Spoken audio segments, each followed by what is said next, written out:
man, get your coffee, man. Let's get this. Cheers for the Black Jamba. Black Jamba Mamba.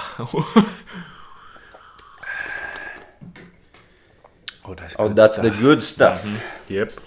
It's not like I've had 4 of these today already. Only 4? And an energy drink. Oh, shit. We're stacking up the rookie numbers. I gotta tell you, I think it might be time to cut back down again. You had the realization. Well, you see, I felt better in some ways when I cut out the energy drinks. Mm-hmm. Especially with my gut. I had a lot better gut health. Yeah. The month that I cut out energy drinks, like drastic difference. Yeah. So I think they're a problem, and I might have to cut back a little. Now I'm back on doing like 1 a day, maybe sometimes 2 a day. Yeah. Then I'm having like 3 cups of coffee at least. So yeah, I'm getting it. Yeah.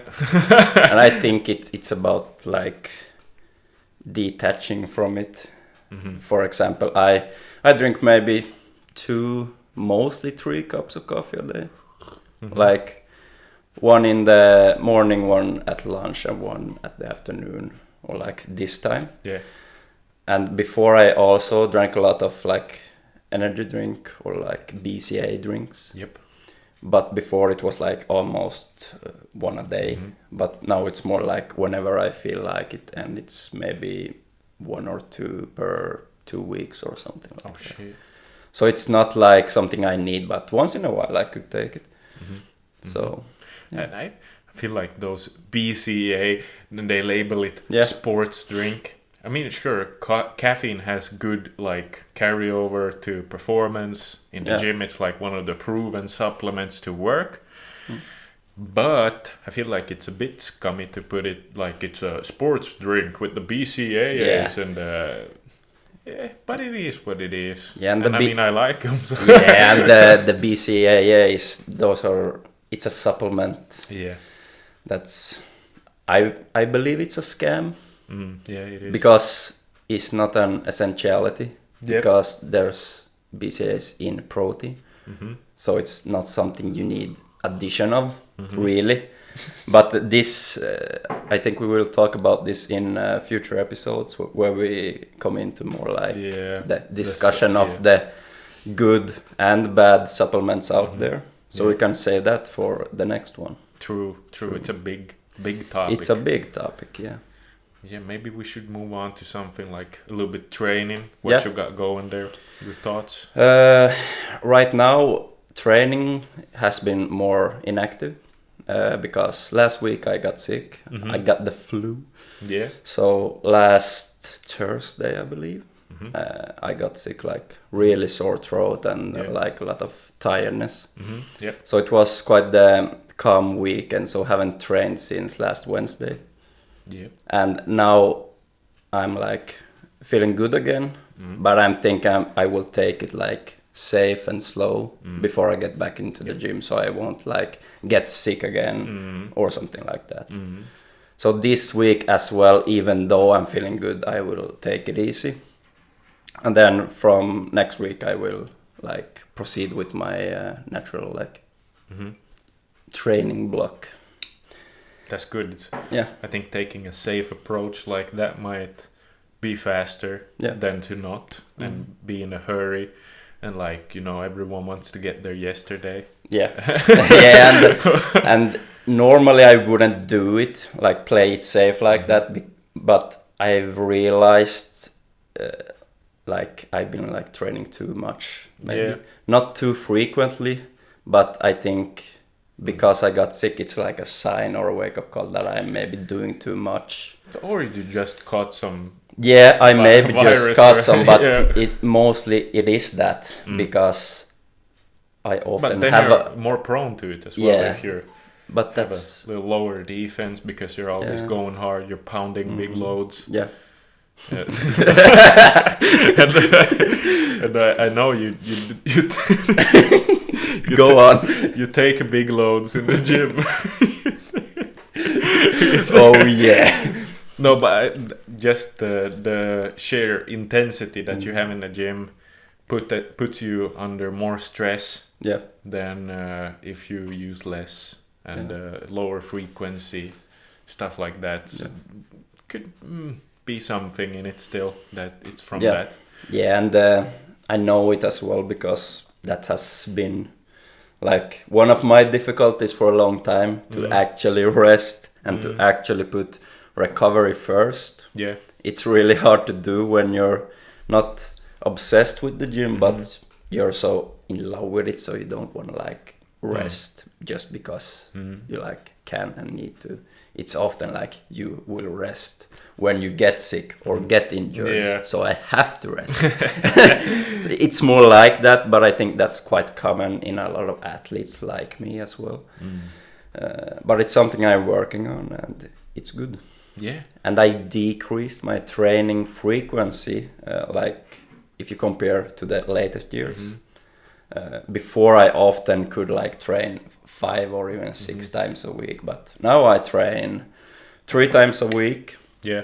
And it's the like best thing I've ever done. And I train mostly full body workouts. Yep. Again, something I've preached about for a long time that I feel is the most efficient one. But again, it depends on the individual and their on the goals. Like circumstance as well. Yeah, I think when you're doing a job like full time, then it's definitely like the full body. I think it's gonna be bang for your buck. Yeah. But if you're like a teenager who's like really into lifting and you have like spare time up the wazoo, then you might be able to split it up a little bit more to like really dial in every exercise, every like, because you know if you do a heavy full body session, you're gonna take something away from the last like exercises, because that's just how it goes. Yeah, of course. It's just the nature of the beast. Yep. And I feel like I have way more time to do other things than I did before. But again, when you're a teenager and have that like lifestyle and not as much to do in your spare time, or a student, like a university student, then it's a really good choice because you will get the most efficient route. But now I get like very efficient training and I get to like do other things like play disc golf, spend time with my girlfriend, spend time with my boys and things like that. So it's really making the best out of everything. And I think the difference is smaller than people realize. It's like marginal. So of course. But otherwise in training, like as I said, I haven't been training in a week, but in general, like I talked about a little in the end of like last one, I've been switching my training philosophy to more raw approach. I like I've been throwing out all of my like not supplements but equipment. Like belt, knee sleeves, wrist wraps.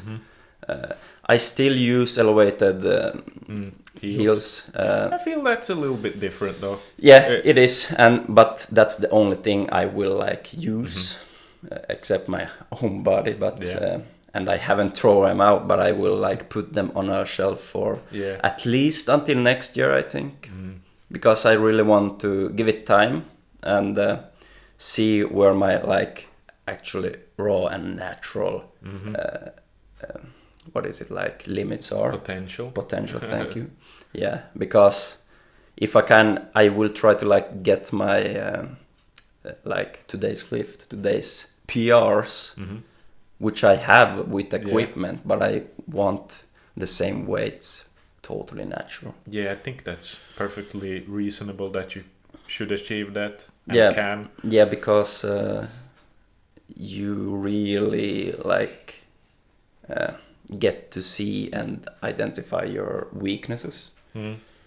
Because immediately when I tried like squatting without knee sleeves, it's like, holy shit, 2 plates is heavy. Mhm.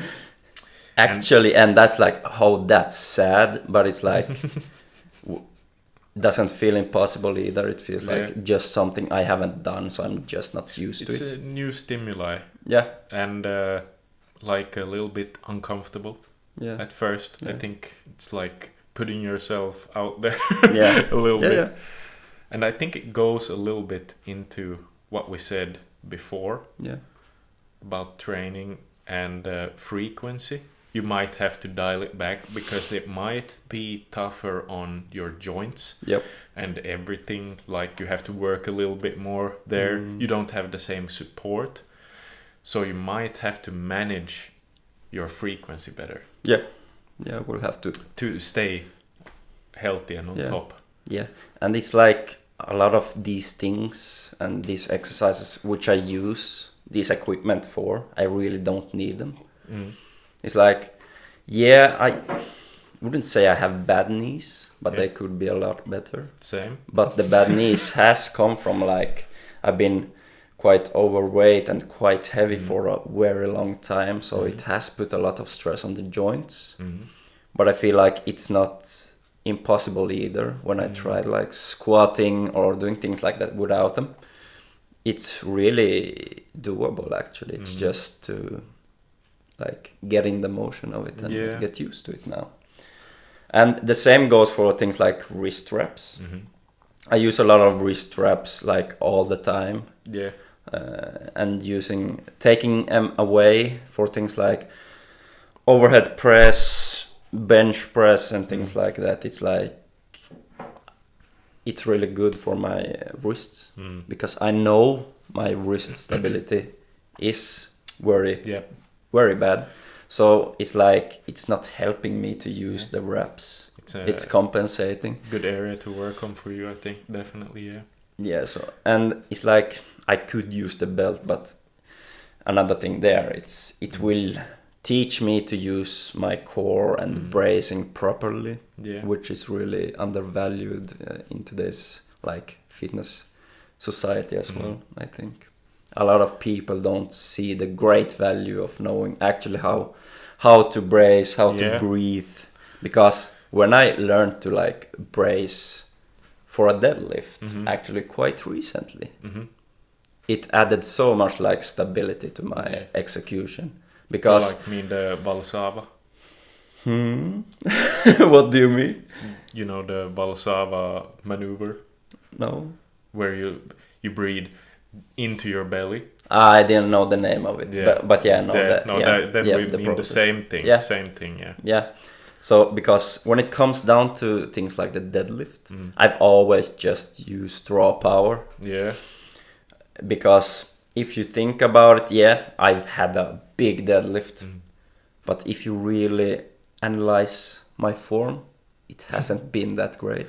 Because it wasn't until actually, again, quite recently, I learned to properly pull slack, use the like correct like positioning between my hips, my back, bracing, like I said, maybe things like eye movement or head positioning, things like that. Because I never thought about that because I only used raw power, and I achieved a deadlift of 230, 240 kg with raw power basically. Yeah, that's kind of epic too. That's and when I think about it, that's real quite the achievement. Yeah. Because if I can do those kinds of weights with just raw power. Have you seen Worm Chad on YouTube? No. He's Oh yeah, actually I have. I just connect that first. Yeah, I have seen him. Yeah.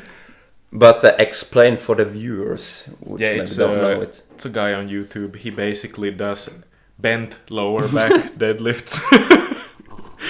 He really lifts with his lower like lumbar back. Yeah.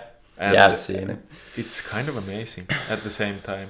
Yeah. And that you can, if you practice it, do that without getting hurt. Yeah. I think that's a cool thing. That necessarily perfect isn't what you have to be. No. You can find other ways. And I think that's that's liberating to know. Yeah. That you don't have to follow the principles like, oh, you have to brace this way, do hips this angle and whatnot. You can just do a worm chat, but you'll probably break your back. That's just minor things. Yeah. So there's obviously a good reason to have these different, what do we call them? Like a key thing to think about. Yeah, like... What is it? I can't... anyway, like you think about bracing your core, which is very important, and stuff like that. I think it's also good for beginners to like find a way to improve at their lifts. Yeah. And not just try to break through that brick wall with your hands. So yeah, and I like the connection you made with that it doesn't have to be perfect. It's fine to like find your own ways, and that's actually a good like topic into the next like area that we can discuss, and that's like motivation. Yeah, I wanted to discuss this like earlier, but I think this will be a quite good topic. Yeah, like how do you see within like motivation, what is the most important thing to like find true motivation for you? For me? Yeah, because I believe there's a lot of different answers. Doesn't have to be right or wrong. I have my own like virtues that I follow to like maintain my motivation. But what are your thoughts about this? I have it this way, that I feel accomplished if I do something. Yeah. It doesn't have to be something big, something grand. And I do think just getting to the gym is an achievement. Yeah. And I like going to the gym. I love going to the gym. And I always will. That's why I'm going to the gym. But I only do it like twice a week. Maybe 3 times, sometimes 4. But the days that I don't gym, I want to also do something. It could be a walk. It could be a like cardio session, run, rowing, boxing. It could be a little mini home workout with bands. Just get a quick pump. That feels good. And once I've done that, I feel like, oh, now I'm allowed to shower. And after I've done that, I'm like achieved for the day. Something like that. I'm not sure if you can pick out the pieces from that, because I don't really understand it myself, but I feel like I need to do a task, an activity to feel good. Otherwise, I'll feel unachieved. I'll feel sad. I'll just be gaming all day. But I'll feel good about myself if I've done something.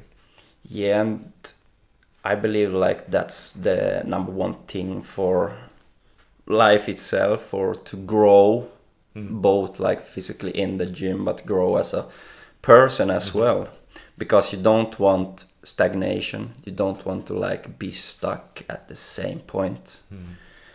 You want to strive, like you said, for growth and like this development, to do something all the time.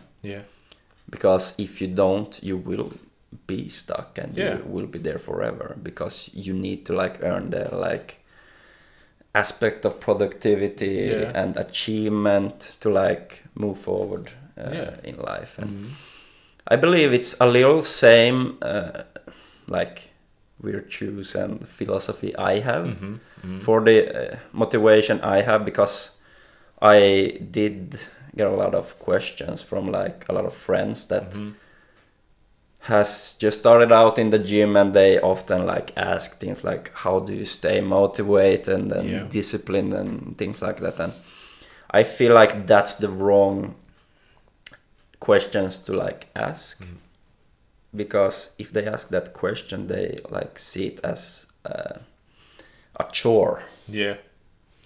And that's the number one thing you need to like address. Because my answer to that is like, I don't like chase motivation. I stay motivated in the gym, but it's not something I even think about. Same with discipline. I go to the gym every day, and I proceed doing it because I love the gym. I can't wait to go to the gym immediately when I wake up. Can't wait. And you have to like find that love for it. Everyone doesn't have it. No. But you have to find, and this I talk about a lot. Yeah. But you have to find what's right for you, your own thing, because you need to enjoy it. Yeah. Because this is the problem that I can understand why you're not motivated if you see the gym as a task, a chore, or something like difficult and hard to do. Because it comes natural for me. It should come natural. I think once it becomes second nature, second to nature maybe, a routine, a habit, it might not be there directly. I think it maybe was for us because we just inherently really like doing it. Yeah. But I think if you get it into a routine where if you don't do it, you think something is off. What is off? What am I missing now? Yeah. It's the gym. Yeah. Or another hard physical activity. Yeah. Or training, some type of activity. Something is missing. Yeah. And a lot of people have a hard time finding that puzzle piece and where to put it and how to integrate it into their other routines and habits. And we've talked about balance last episode as well, but this sort of like overlaps a little bit that as well. But I definitely think it's okay to start with those external motivations. Like I want to get big and strong. Yeah. I want to be sexy naked. I want to have the pecs to get the sex. Let's see what you you know? Oh shit. Yeah, but it's not a bad reason necessarily to start for vanity's sake. I think it's a good reason to start off with, but it's a bad reason to maintain with. Yeah. Because as I believe you were getting to is you shouldn't train for external things and external like rewards. You mentioned like looking good physically or like for those types of rewards. But it's good to start off with those because it's those that get you started. Yes. But along the way you will realize that you're actually doing it for more internal reasons. Yeah. You're doing it for yourself, your health. And this is something I really realized during the years, that I really am doing this for my health. And that wasn't something I thought about in the beginning. Yep. I wanted to start gym just to get jacked, get big. And it's like really weird way. It's a really weird way to look at it. Yeah. That it was like that simple-minded back in the days, but like the older you get, you actually realize I'm actually doing this just for myself. And that's something just a lot of people need to understand, that it's not for the long run to like aim for the dream physique or like the materialistic things in life or something like that. And that's the thing. You have to be like process oriented. You can't like focus on the goal. No. And there's something here that you can like think about, which is perfection. A lot of people try to be perfect, and within being perfect there lies you have to get good at the process. Yeah. That is one way in which people that try to perfect things get good at stuff. But they are also very outcome focused. Yeah. But you can sort of take from that and emulate it with like really falling in love with the process of doing it. Yeah. Like, how am I doing this? Yeah, that would explain a lot actually, because I am like the opposite. I strive for the process. I've never been like that, only been focusing on the outcome, the results. Of course I want great results, but I've actually just been doing things that allow me to like fall in love and grind like in the process itself. That's why I think I love the gym so much as I do as well, because the gym and like working on yourself physically and mentally and stuff like that, it's a like infinite and never-ending process. It's no ending destination. No. And that's why it's like wrong to say that you can only have one goal. You can't. No. Because your goal will evolve all the time. Yep. So you can't have like one ending. And it's not healthy to have just one goal. No. You can't go around thinking, well, if let's say hypothetically you're working as like a school teacher or whatever, and in the back of your mind you're thinking, how will this work be conducive to my gains in the gym? Because that will be how it would become if that is your like one single focus. Yeah. And it's like, I often hear this phrase of you're never fully taught. No. Which is really true, but you can like adapt it to this discussion as well. Because if you only would have like one specific goal,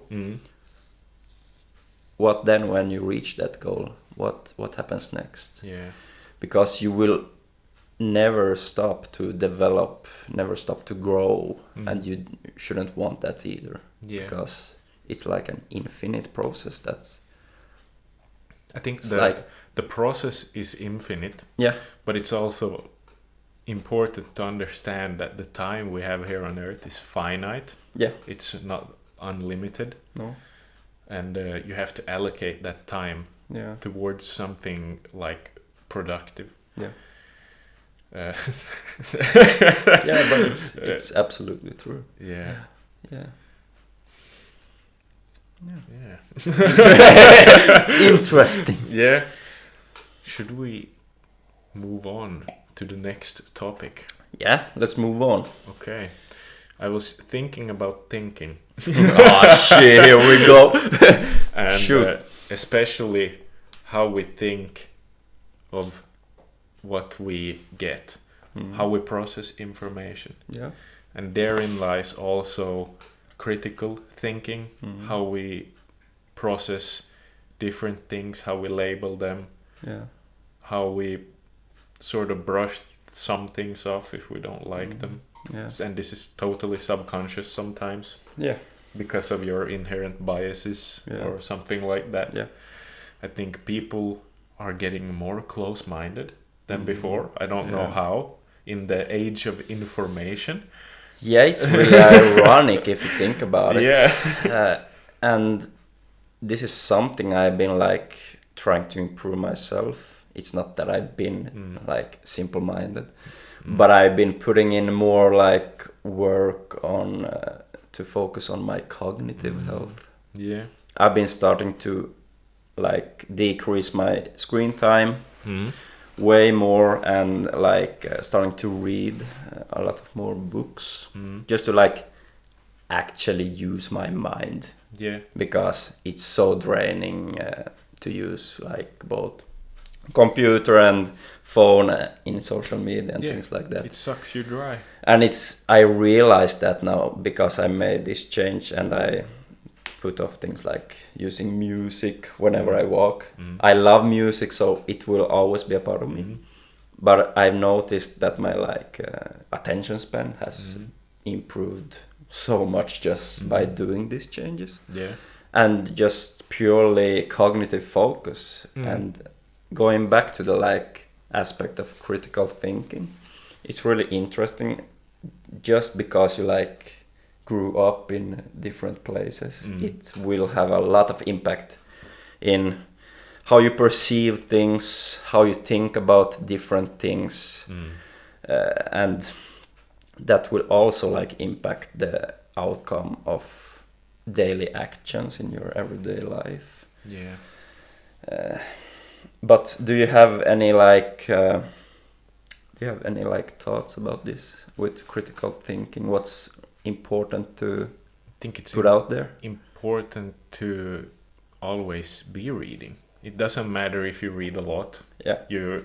you have to read every day. It definitely trains your mind to think. Yeah. Like whether you know it or not. It could be that you're reading a book you like about fantasy, or you're reading some political manifesto by Karl Marx or some shit like that. You could be reading a book about stoicism, or a psychology book. Yeah. It could be really anything, but I think it's important to get it every day. Yeah. And I've definitely made it a priority in the last 5-6 years, maybe even. Yeah, and you were really someone who took this really seriously and actually focused on it. Because I remember already when we were studying in Sweden, and that was a few years back. It was a long time ago. Yeah. But I remember that you read a lot. You had a more focused mind and this cognitive and even philosophical way of thinking. And this is something that I now have realized and interpreted myself for my life. And I actually realize and can see the differences. But it's something that's easy to forget in our day of age with smartphones, because it gets to where you get too comfortable. Yeah. But people doesn't realize that you don't have to change anything. And they're like, oh, I can just listen to this book instead. Yeah. It's not the same thing. No, it's because absolutely not the same thing. And I think it's a lot about learning new things. I strive to learn as many things while I can, because whether you like it or not, your cognitive function, your mind will decrease as well in function the older we get. So we have to strive to learn and try new things while we can. And we're not saying it's impossible to learn new things when you get old. No, it just it's might not. take a little longer, Yeah. because young minds. Yeah. That's why we have young people in school and not old people. Yeah, but it's really hitting me now how big of a difference it is. Really.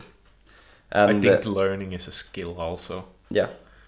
And I notice whenever I've cut back on my reading to limiting it to a certain time or a certain amount of pages, or when the book is really boring and I'm only reading a few pages before I go to bed, that I slide backwards, or I stagnate in my sharpness. Yeah. My silver tongue. Yeah. It's not doesn't bite as hard as it used to do. That's really something that I've noticed now when I read a lot more, because I never read before, never.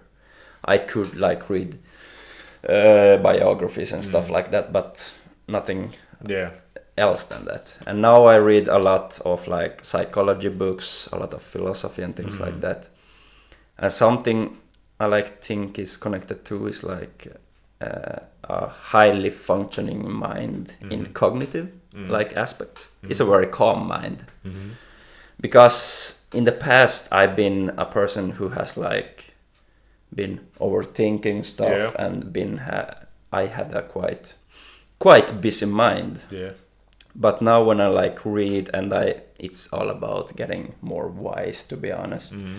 Gaining wisdom has really calmed my mind into a more peaceful mind, if you will. Yeah, you start to process a little bit differently.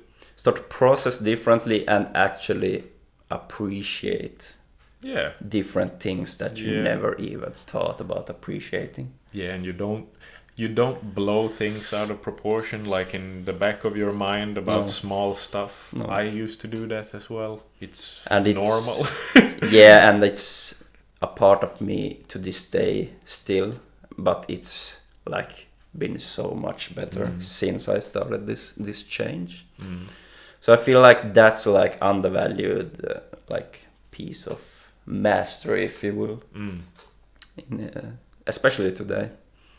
Yeah, and I do have some mild form of dyslexia. so the words get jumbled up sometimes. Okay. So I feel that also is a reason why I have to stay up to date with my reading skills. Yeah. It's something that I was lacking in that department during our younger school years. Yeah. High school and the gymnasium, which is called high school in America. Yeah. I didn't have the comprehension that I have now, and I really wish I had put more effort into reading during my younger years. It would have really made my process of schooling a lot easier.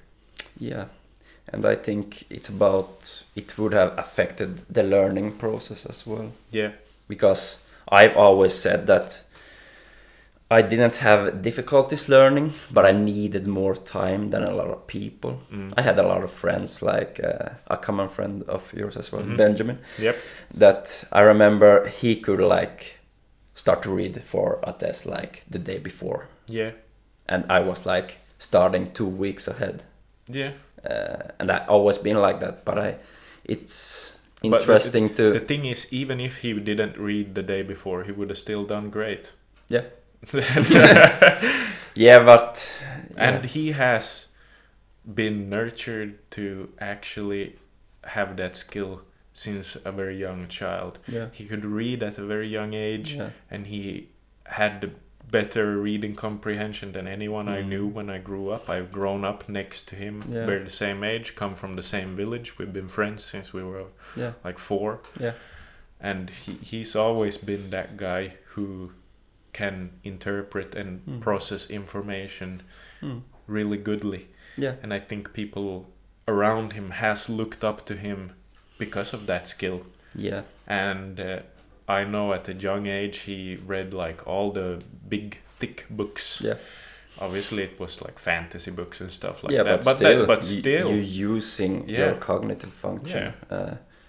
And it's really interesting, but it's fun to think about like how it could have improved things like learning if we actually read more already like at a young age. Yeah.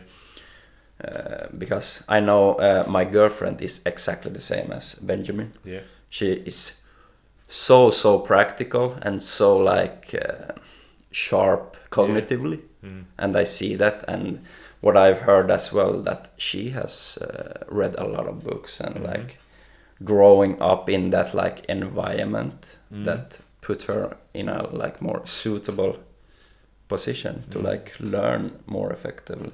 Yeah, I think, and it's really interesting to think about.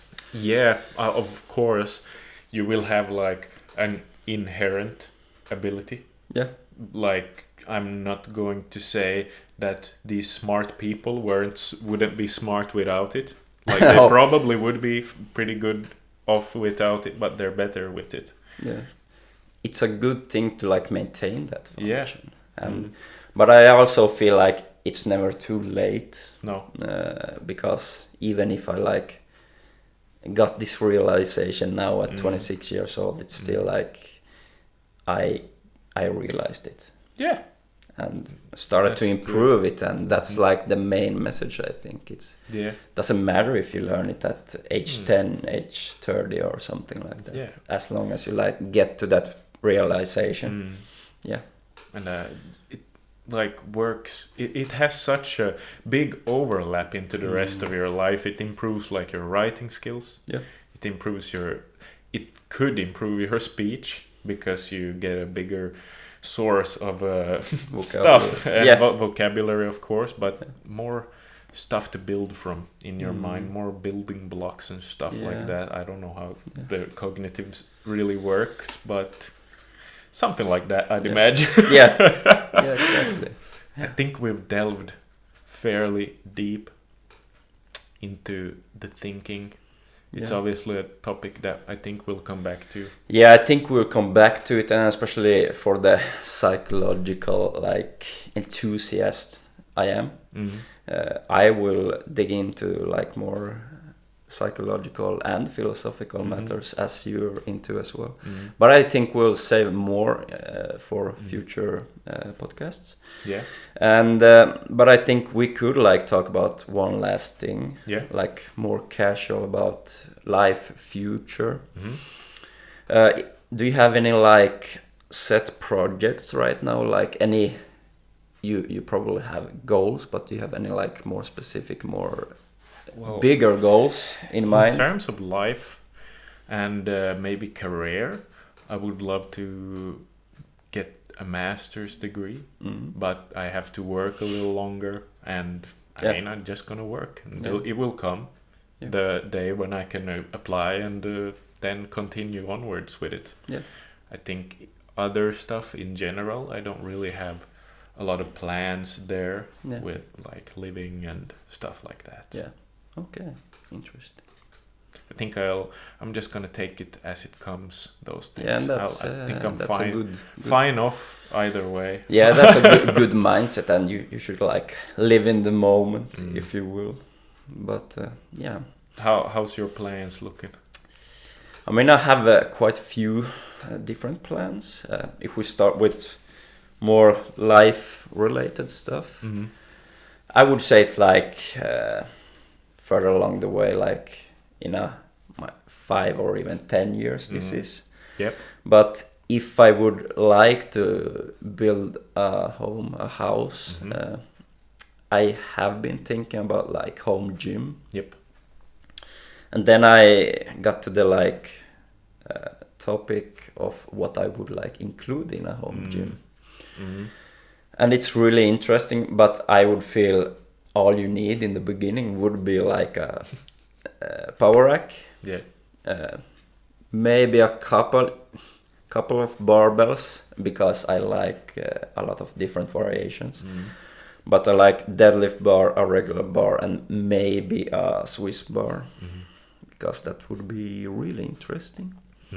I wouldn't include dumbbells in the beginning, at least, because those are like the only thing I need, and a bench, of course, because then you can do like squat, bench, deadlift, and maybe like add things like a GM bench or benches that helps you doing like hyperextension and stuff like that. Yeah, I think also you have to think that if you want to do deadlifts, you're gonna have to build a platform, not to destroy your floors. Yeah, but I do very low rack pulls. Yeah, but I definitely have thought about this, and as you know, my girlfriend as well is as into the gym as I am. Yeah. So she has like had the same ideas, which is great, and just been thinking more about the future in that aspect.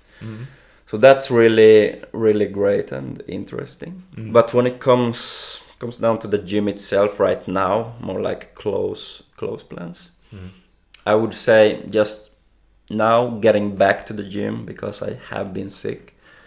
But like I thought about like setting goals like PRs, okay, especially like when we talk about powerlifting, because as you know, I want to proceed my competition career, and these PR like goals won't be included for competitions, but like I would say if we talk about deadlift, my life goal for the deadlift is a 300, and that's a tough way to reach, but I still think it's reachable for me. And for me right now, it's just to focus on the like really strict form aspects. Because as I said previous in this episode, I reached a really big weight just with raw power. So imagine what I can reach if I really master every aspect of the lift, like form, bracing, and all that stuff. And that's also why I'm doing this raw era, if you will, because my training hasn't stagnating. It hasn't been like stuck or plateaued, but I still feel it could develop way faster than it has. So I'm really like looking in different areas and like aspects of training right now to like break out of that one. But I would say like 300 deadlift, and like I would be satisfied with like only 220 squat. I could even reach maybe more, but that's a long time for that. I do have like lifting goals. I think for me though, I'm more like they'll come when they come. Yeah. And I'm going to utilize other things Yeah. to get there, which being right now would be my top priority is getting enough calories every day. I do try to get protein, hit like maybe a 130, 150 some days, 180. Yeah. But I think calories right now pretty important, and that is conducive towards the goals I want to hit in the future. Yeah. Obviously, I want to get a big bench too. Yeah. I want to squat some big wheels on the bar. I want to pull some big numbers. Yeah. But I think they will come by themselves. Yeah. And I think there are different ways to get there. And I don't think I necessarily have to utilize them specifically. I can build general strength and muscle with other means as well. Yeah. But obviously the fastest way is to specialize in those. Yeah. And as I said, these are like more futuristic goals. Yeah. And they are goals that will develop, as we talked about, because you can't have one goal. Yeah. But it's more like, for me, it's more like a vision to strive for. Yeah. And that's important to have, to like reach really high levels, I believe. Yeah. Like I said, you should have like a balanced expectation and a balanced demands on yourself. Yeah. But it's good to have a vision, to like have something to aim for, and that's it for me.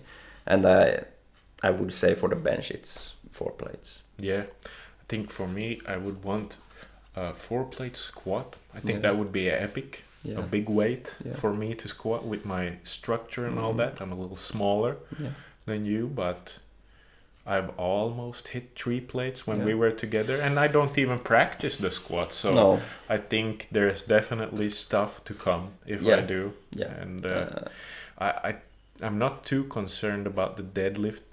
I'm thinking of swapping. I'm doing Romanians right now. Yeah, that's good. But I'm thinking of swapping it to good mornings. Oh yeah, I have actually been starting doing those as well. Yeah. I do both because I see really great value in Romanians. I do a lot of deficit Romanians as well.